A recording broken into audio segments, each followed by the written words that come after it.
ஹாய்ங்க. இன்றைக்கி வந்து ஒரு மார்னிங் ரொட்டீன் தான் பார்க்க போகிறோம். பாப்பா ஸ்கூல் அனுப்பிச்சிட்டு என்ன பண்ண போகிறோன்னு பாப்பா ரெடி ஆகிட்டா. பாப்பாவுக்கு லஞ்ச் எல்லாம் ரெடி பண்ணிட்டேன்.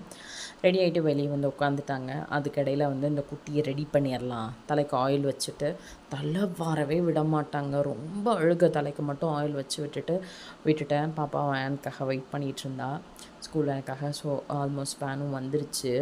அது வரைக்கும் சும்மா இருந்தாலும் தலைக்கு எவ்வளோ தான் எண்ணெய் வைக்க விட்டாலும் ஒரு வழியாக எப்படியோ போராடி எண்ணெய் வச்சு அப்படியே விட்டாச்சு. ஸோ அவளுக்கு கேர்லி ஹேர்ன்றதுனால என்ன ஆகும்னா, முடி ரொம்ப அடர்த்தியாக இருக்கிறதுனால ரொம்ப கசகசன்னு இருக்கும்.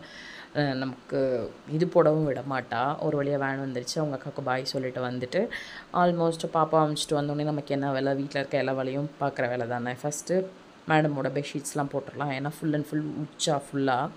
ஸோ அதெல்லாம் போட்டுட்டு ஒன் பை ஒன்னாக வேலையை பார்க்க ஆரம்பிச்சிட்டேன். நீங்கள் என்ன வேலையை பண்ணுவீங்கன்னு சொல்லிட்டு கீழே கமெண்ட்ஸில் சொல்லுங்கள். இந்த வீடியோ பிடிச்சிருந்தா லைக் பண்ணுங்கள், ஷேர் பண்ணுங்கள், கமெண்ட் பண்ணுங்கள். மறக்காமல் கவிஞர் ஹவுஸில்